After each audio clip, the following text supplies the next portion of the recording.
we come to Prime Minister's questions, may I extend a warm welcome to the Speaker of the Latvian Parliament and her delegation who are with us in the gallery today. We now come to questions to the Prime Minister. Mike Wood. Question 1, Mr. Speaker. Prime Minister. Mr. Speaker, Queen Elizabeth II devoted her life to public service. As we mark the 100th anniversary of her birth, I'm delighted her extraordinary reign will be marked by a permanent memorial. Mr. Speaker, in recent days, we've seen a series of despicable anti-Semitic arson attacks.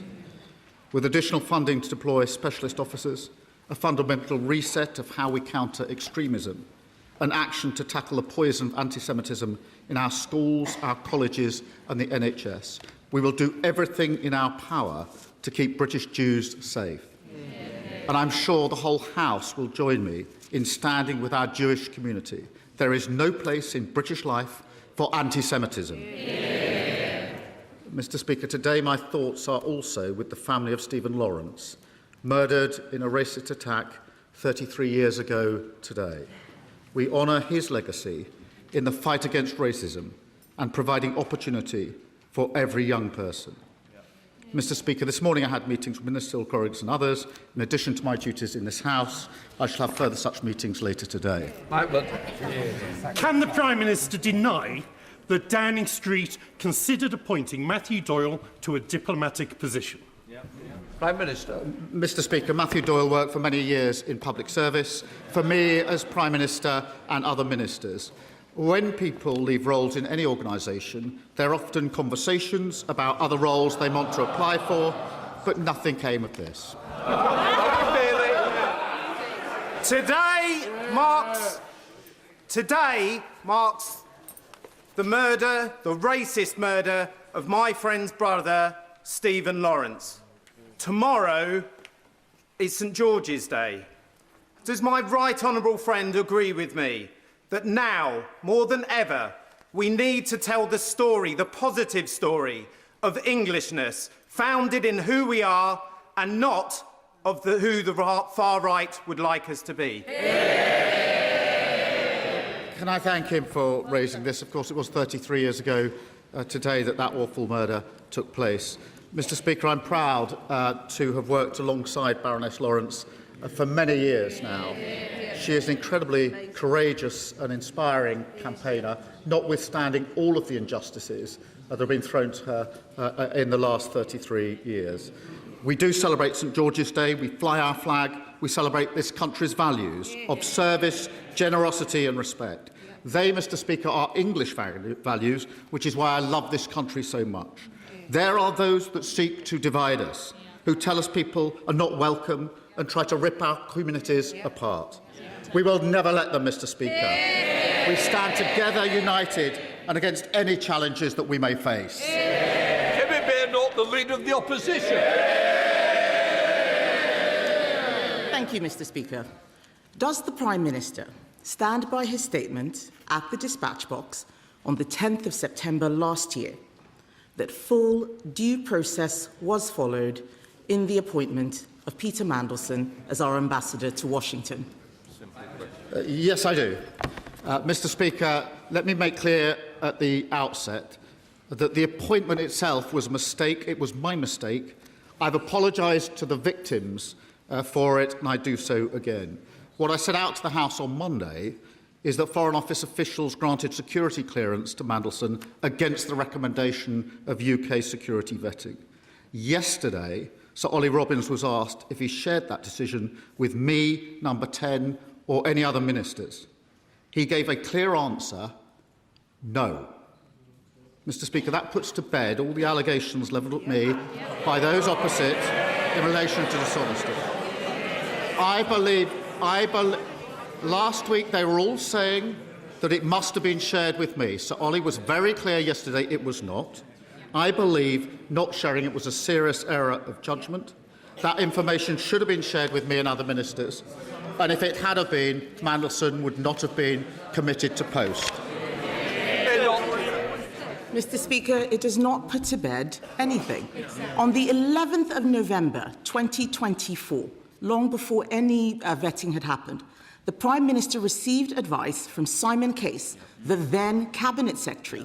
The advice said the appointment would require, and I quote, the necessary security clearances before confirming the Prime Minister's choice.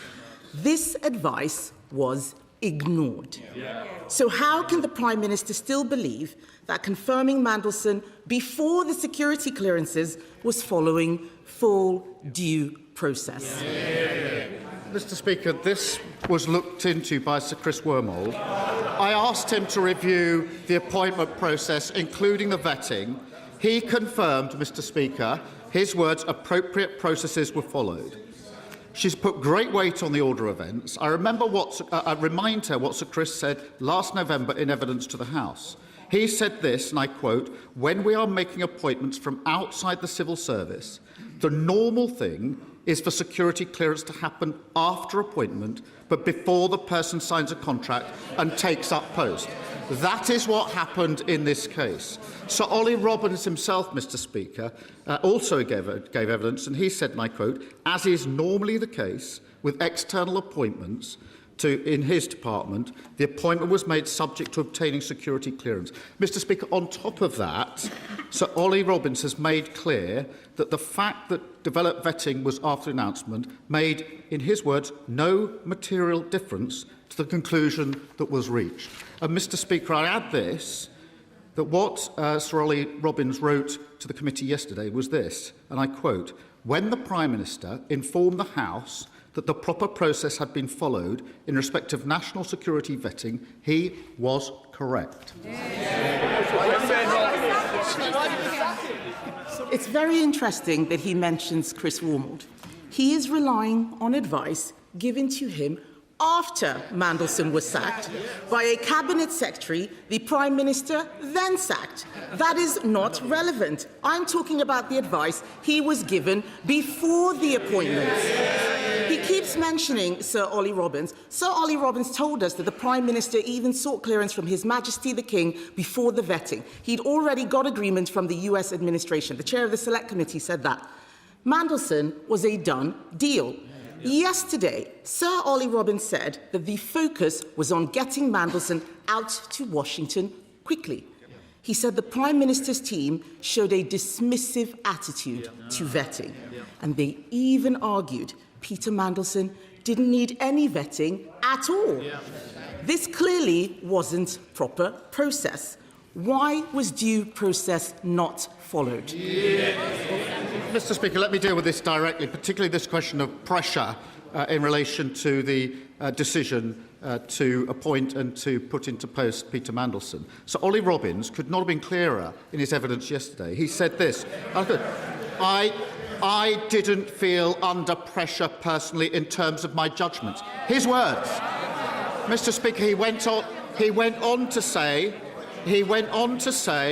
I have complete confidence that recommendations to me and the discussions we had and the decision we made were rigorously independent of any pressure.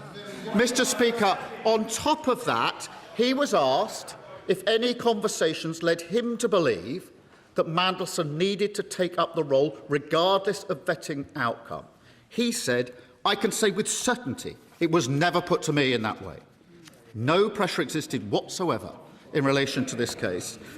What is unacceptable is that the recommendation of UKSV was not given to me before Mandelson took up his post.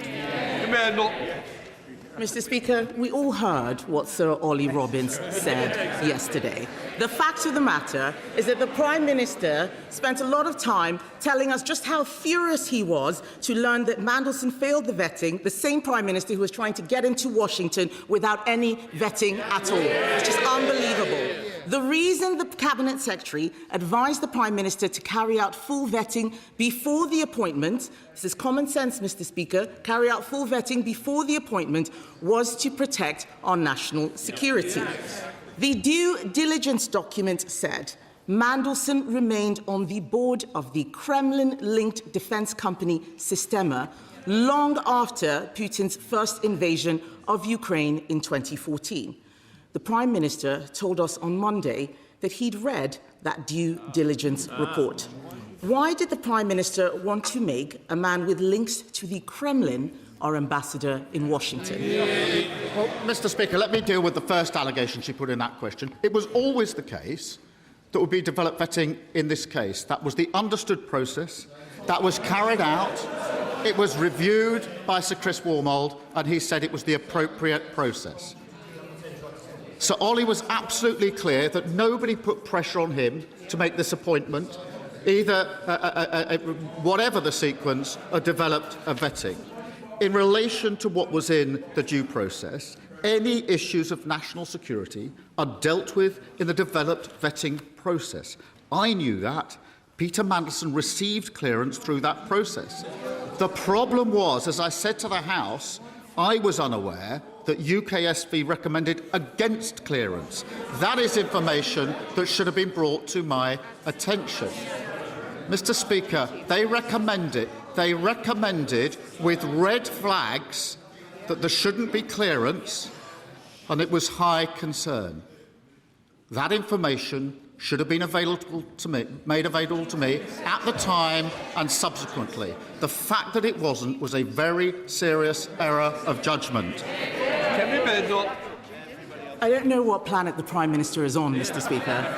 Appointing someone with known links to the Kremlin is not full due process. If anybody had brought that sort of name to me when I was a Secretary of State, I would have said, no way. The Prime Minister thought someone with Kremlin links was still probably OK. Let's do some vetting. Why does this matter? He keeps leaning on Sir Ollie Robbins, a man he sacked. He keeps leaning on him. Sir Ollie Robbins said yesterday that Peter Mandelson was given access to highly classified briefings even before he'd received clearance. That was a clear national security risk. How can the Prime Minister still maintain that full due process was followed? Mr. Speaker, as a member of the House of Lords and Privy Councillor, and in accordance with guidance, documentation could have been provided to him and was provided to him. Strap material comes after developed vetting, but because he was a Privy Councillor, he could have access to other material before developed vetting. This is a joke. He says a member of the House of Lords. Does he mean people like Matthew Doyle? Yeah. I'm amazed. Yes, right. I am amazed at the level of chuntering from Labour MPs. He promised them probity. What he's given them is cronyism and an old boys' club where Matthew Doyle is being proposed as an ambassador. Ridiculous. It's ridiculous. Mr. Speaker, we all heard Sir Ollie Robbins' testimony yesterday. The head of the Foreign Office was sacked for the Prime Minister's own failings. His backbenchers know that is not fair. Even his most loyal cabinet members won't defend it.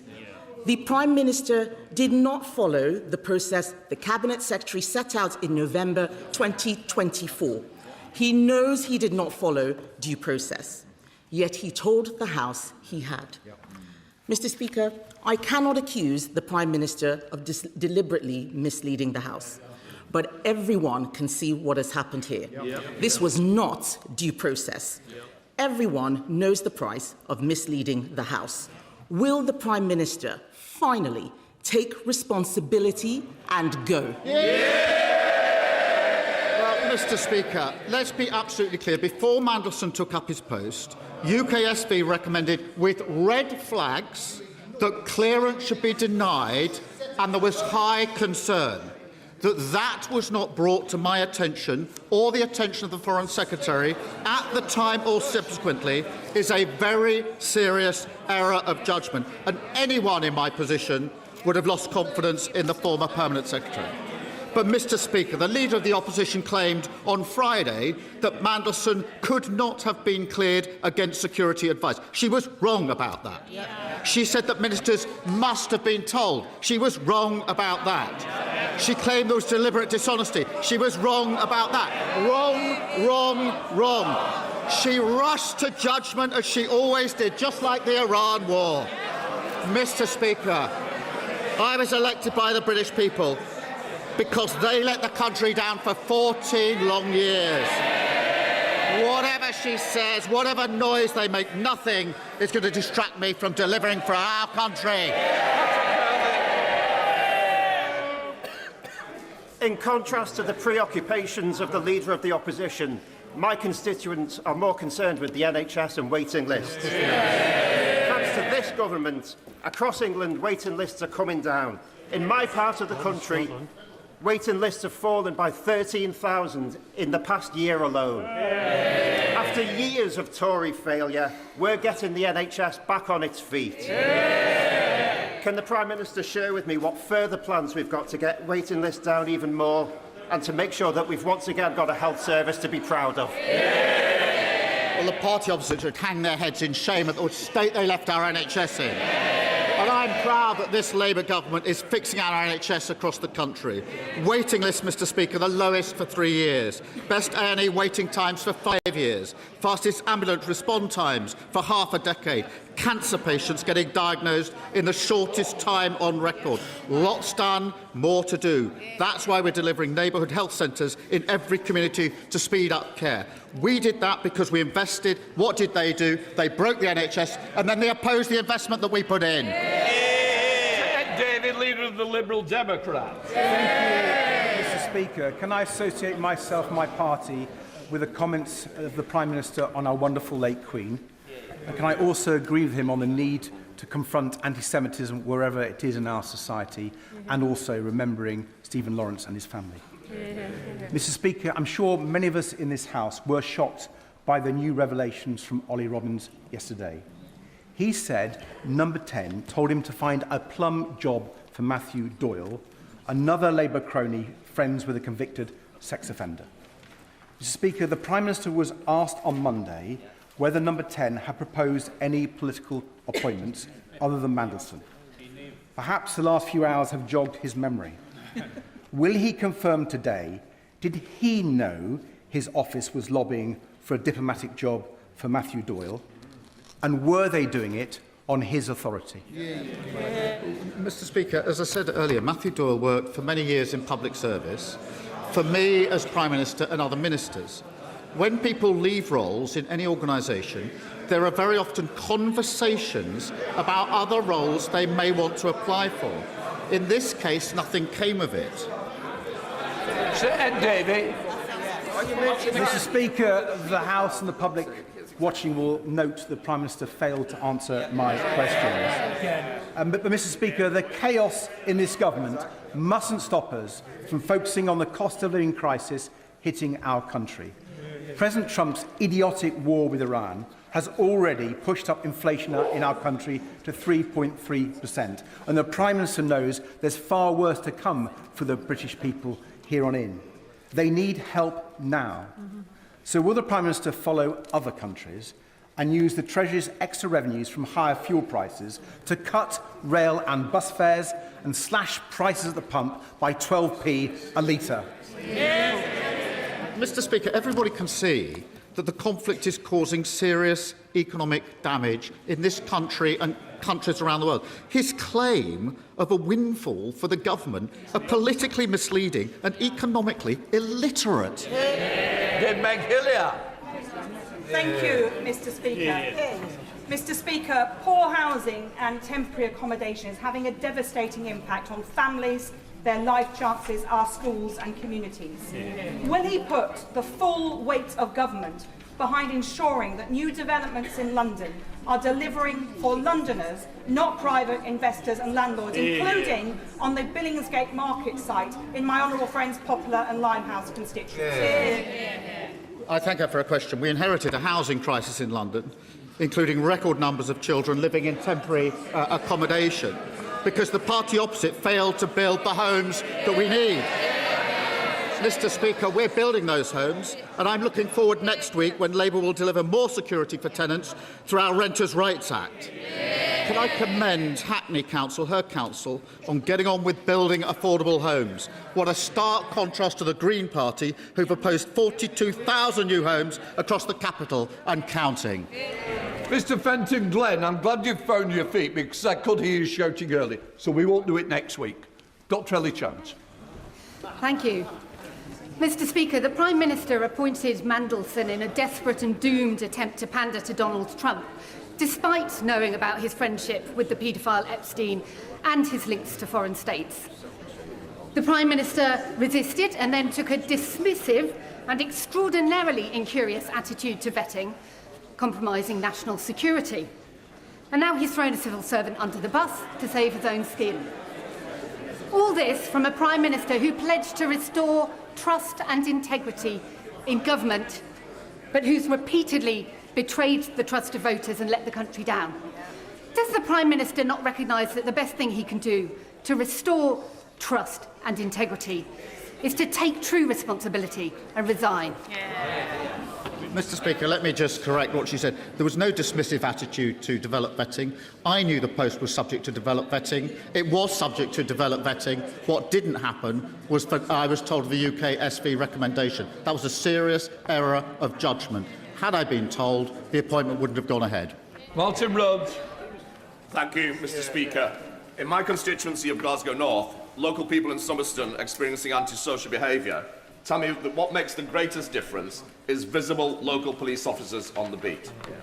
However, since 2017, local police numbers in Glasgow have fallen by 9%, leaving 214 fewer local officers serving communities. Does the Prime Minister agree with me that visible local policing is essential to tackling antisocial behaviour and restoring confidence in our communities? My honourable friend, Scotland deserves safer streets and more visible policing. In England and Wales, Mr. Speaker, Labour has put 3,000 more neighbourhood police officers on our streets, delivering a named police officer for every neighbourhood. The SNP government has already had 2 decades and record funding to invest in public services. If they knew how to do it, they'd have done it by now, but they haven't. Mr. Speaker, we know that the Prime Minister has been playing fast and loose with the ministerial appointments in his chumocracy, so I want to ask him about the first one. Mr. Speaker, their boos mean nothing to me, Mr. Speaker. I've seen what makes them cheer. Yes. Jonathan Powell was appointed as the Prime Minister's Special Envoy to the British Indian Ocean Territories on the 6th of September, but throughout August, he held meetings with FCDO officials and was given access to classified information, including a meeting minute between the Prime Minister and the then Foreign Secretary sat next to him on the front bench today. So my question is very simple. When was Jonathan Powell appointed as the Prime Minister's Special Envoy to the British Indian Ocean Territory, and what security clearance did he have upon that appointment? Let me say that Jonathan Powell is doing an excellent job for this government. He is respected across the world and playing a significant part in dealing with the huge challenges that we face. Jenny Riddle-Carpenter. Thank you, Mr. Speaker. Fertiliser prices are spiralling, and it's not just down to the war in the Middle East. It's also because of the choices of the previous Conservative government who let the UK's last ammonia plant based in Billingham close in 2023. They failed to see it as a nationally critical site that was critical to UK's food production. And instead that we are now more reliant on volatile imports. If we don't tackle this head on, higher fertiliser costs will mean higher food prices in the UK. Can I ask the Prime Minister what this government is doing to support British farmers, and does he agree with me that all options to bring down the cost of fertiliser should be on the table, including securing British homemade ammonia once again in the UK? Well, clearly the Middle East conflict is placing real pressure on farmers. That's why it's very important that we de-escalate. Today the UK is hosting military planners as work continues with France and other countries to help get the Strait of Hormuz open once the ceasefire holds. We've instructed the CMA to look more closely at fertiliser and red diesel to ensure farmers are getting a fair deal. We're overhauling regulations around fertiliser to diversify supply. On her particular case, we've also taken the decision to open the carbon dioxide plant in Teesside to protect supplies, because we will always act to secure our economy. Richard Ford. Thank you, Mr. Speaker. Leaders can delegate responsibility, but we cannot delegate accountability. Lord Carrington learned this in the army, and he lived it as Foreign Secretary when Argentina invaded the Falklands. In 1982, he held himself accountable for the failures of Foreign Office officials and resigned even though he was later cleared of responsibility. Does the right honourable member not believe in ministerial accountability? Mr. Speaker, I've set out in terms what I wasn't told in relation to this process. It's clearly information that I should have been given. A UK SV recommendation with a double red flag should have been brought to my attention. It was a serious error of judgment that it wasn't. And anyone in my position would have taken exactly the decision that I took in relation to the Permanent Secretary. Foxcroft. Thank you, Mr. Speaker. Housing is one of the biggest issues in my constituency. Lewisham Council is working hard to improve this, bringing its housing stock back in-house. Non-decent homes have fallen from 1 in 4 to 1 in 10. The repairs backlog was reduced by almost 2/3 and call waiting times have fallen from 70 minutes to 4. However, leaseholders and those with cladding issues still need support. So can the Prime Minister update the House on what this government is doing in these two very vital areas? Mr. Speaker, we're tackling the injustice of leaseholds and fixing building safety, as she rightly highlights. And I can thank her for campaigning on this over many, many years. Mr. Speaker, we're capping ground rents at £250 to cut costs for almost 4 million leasehold properties. We're investing over £5 billion to remove dangerous cladding, including over £1 billion for social housing. In Lewisham and across the country, I'm determined that everyone should have a safe and secure home. Lincoln John. Thank you, Mr. Speaker. Last Thursday, a man was arrested in Laleham in my Spelthorne constituency. He'd been approaching children at the primary school, having been warned by the police not to do so. He was taken into police custody and after further examination, he was detained under the Mental Health Act. Unbelievably, he was living in an unlicensed HMO supported by the Home Office, a stone's throw from the primary school. What I would like to know, Prime Minister, is who was responsible for the risk assessment that put him there. Was it the Home Office? Was it Spelthorne Borough Council? Who screwed up and who can I hold accountable? Can I thank him for his question? Obviously, this is a live police investigation, as he will appreciate, and I know the Asylum Minister is looking very closely at this case, and obviously I can provide him with any further information as that emerges. Can I reassure him that all accommodation must meet contractual standards, and the Home Office works with the police to manage all sites safely. Local authorities are consulted prior to any accommodation being procured and can object to any proposal. And where there's strong evidence the site is not suitable, it will not proceed. Okay. Thank you, Mr. Speaker. One of the main concerns North Durham residents raise with me is the vitality of local high streets. So I'm delighted that in the last year, a series of new independent businesses has opened in Chesterley Street, Front Street. Willow's Bakehouse, Paper and Park Bookshop, Pretty Busy Blooms, Kira Sushi Restaurant, and just this weekend, the Black Rabbit Bar, which I'm looking forward to visiting. Will the Prime Minister join me in congratulating these new businesses and outline the measures he is taking to support further regeneration of our high streets? I'm delighted to hear about the new businesses in his area. Our high street strategy, backed by £301 million, will set out further plans to rejuvenate high streets across the country. We are putting power into the hands of local communities through our Pride in Place scheme, Mr. Speaker, including £20 million for Stanley South in his constituency. That is only possible because his community has a hard-working Labour MP and a Labour government. Colin Lockhart. Mr. Speaker, some 6 months ago in this House I mentioned a little boy called Teddy Jackson. Sadly, Teddy will be forever 7 because he died last week from MLD. MLD is a horrendous condition that stole Teddy's ability to walk, talk and even smile.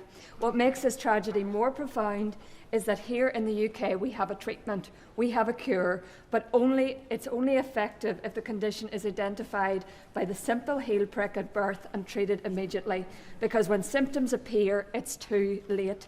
Just a few weeks ago, the UK Screening Committee recommended it remain excluded from the heel prick. So we have a treatment, we have a commissioned service in Manchester Royal Hospital, Children's Hospital, but yet children like Teddy are still dying prematurely. Prime Minister, despite all that's going on in the world, I know he is in politics to make a change. In Teddy's memory and in the memory of all those who have died prematurely, make the change and add MLD to the simple heel prick.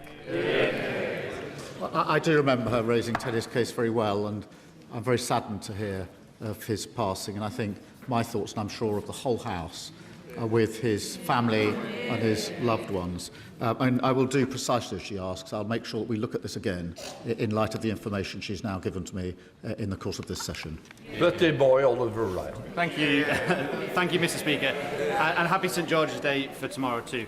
In Burnley, Padiham and Briarfield, we have a large number of ex-industrial derelict land sites crying out for regeneration and redevelopment. They're blighting communities and many are a fire risk. Our area in Britain needs housing, social, affordable, family, aspirational. We have the sites if he has the will. So will he back my campaign for a new regeneration and house building programme for Burnley, Padiham and Briarfield, tackling these derelict sites to get us building, growing and housing local people? Yeah. Can I start by wishing him happy birthday? And I'll make sure ministers meet him to hear more detail about his particular proposal. We are committed to delivering 1.5 million homes this Parliament. We're prioritising development of brownfield sites. Ensuring default answer to brownfield proposals is a yes. We will go further and faster now. Our Planning and Infrastructure Act is now law, despite being opposed by every party opposite. A coalition of blockers. Testament. Thank you, Mr. Speaker. The Prime Minister may be aware that in December, for the first time in over 3 decades, Defence Ministers met the families of those killed in the 1994 RAF Chinook crash on the Mull of Kintyre. The Ministry of Defence promised, quote, ongoing dialogue with them. Is he also aware that despite receiving pages of new evidence presented at that meeting, which show the Chinook was not airworthy, the MOD chose not to keep its word and contacted instead the Press Association, saying no new evidence had been presented about the cause of the crash.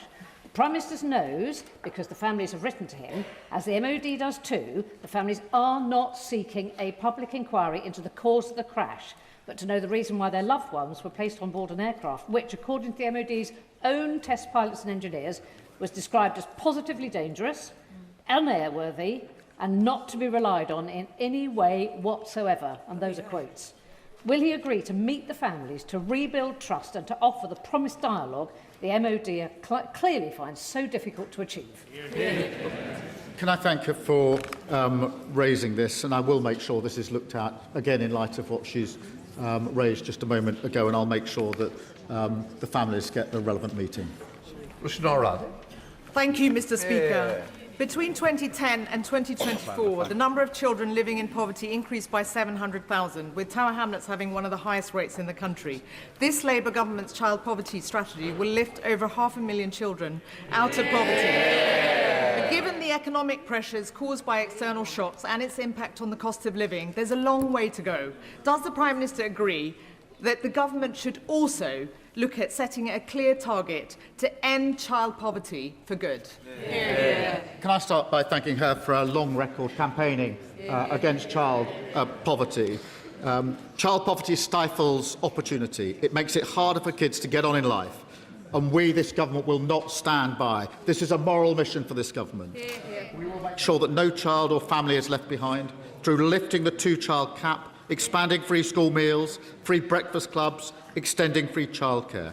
More than 6,000 children in her constituency alone will benefit from the action that we're taking. And what would tourism reform do? They would plunge those children straight back into poverty. That is a disgrace. Thank you, Mr. Speaker. Today, vigils are being held across Westminster for the 22 women who are diagnosed with lobular breast cancer every day. And, Mr. Speaker, I think we're privileged to say that some of those extraordinarily brave women are in the gallery this afternoon. When I raised this issue with the Secretary of State for Science, Innovation and Technology, she promised to take action and not just commit words. So would the Prime Minister today commit to the Lobular Moonshot Project's plan to fund lobular breast cancer? Can I thank him for drawing the House's attention to the vigils and the campaign, and can I acknowledge those in the gallery who are here today, and I will make sure that this is looked at to see what further we can do and that any relevant meetings are set up. Rachel Baskell. Thank you, Mr. Speaker. In 1777, Bootham Park Hospital was given in trust to the people of York. Since it closed in 2015, NHS Property Services has squandered £5.5 million, almost its sale price, keeping the building empty and threatening to sell it for a luxury complex our city does not want.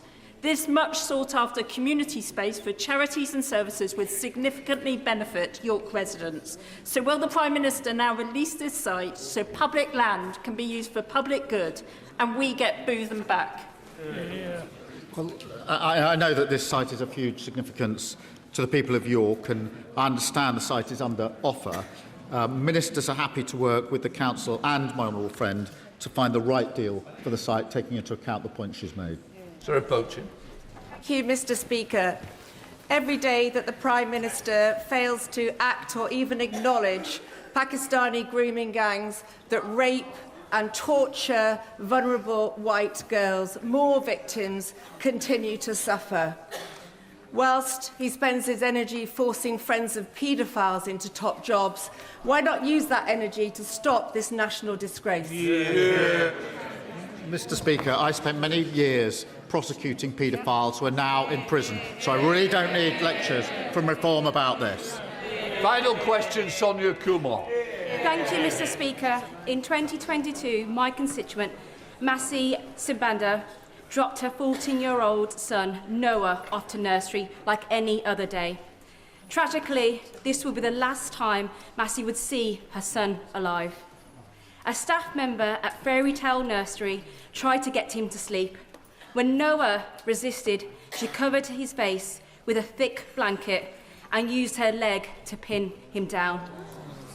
The pressure applied to his tiny body was so extreme, it ruptured his colon.